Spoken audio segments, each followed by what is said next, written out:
Hi friends, அஸ்ஸலாமு அலைக்கும். Welcome to இது சேனா சேனல். இன்றைக்கி வந்து சைடிஷ் வந்து காலிஃப்ளவர் 65 தான் செஞ்சுருந்தேன். காலிஃப்ளவர் வந்து புழுவெலாம் இல்லாமல் சின்ன சின்ன பீஸாக கட் பண்ணி எடுத்துகிட்டு பச்சை தண்ணியில் நல்லா வாஷ் பண்ணிவிட்டு அதுக்கப்புறமா சுடு தண்ணியில் வந்து ஒரு 5 நிமிஷம் ஊற வச்சுட்டு தண்ணி இல்லாமல் வடிகட்டி எடுத்துக்கலாம். இப்போ இதில் வந்து சுடு தண்ணியில் ஒரு 5 நிமிஷம் நான் ஊற வச்சுட்டேன். அதுக்கப்புறமா தண்ணி இல்லாமல் நல்லா வடிகட்டி எடுத்துக்கிட்டேன். இதில் வந்து கார்ன்ஃப்ளவர் மாவு 2 ஸ்பூன் சேர்த்துட்டு கடலை மாவு ஒரு 3 ஸ்பூன் அளவு சேர்த்துருக்கேன்.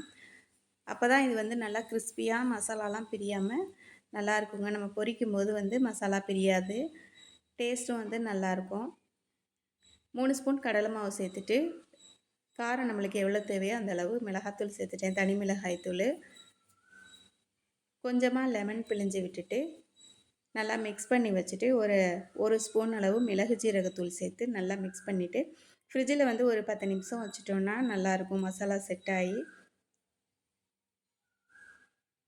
இது மாதிரி மசாலாலாம் போட்டு கலந்து வச்சுட்டு ஃப்ரிட்ஜில் ஒரு 10 நிமிஷம் வச்சு எடுத்துகிட்டு பொரிச்சு எடுத்தோன்னா சூப்பரான காலிஃப்ளவர் 65 ரெடி ஆயிடுச்சு.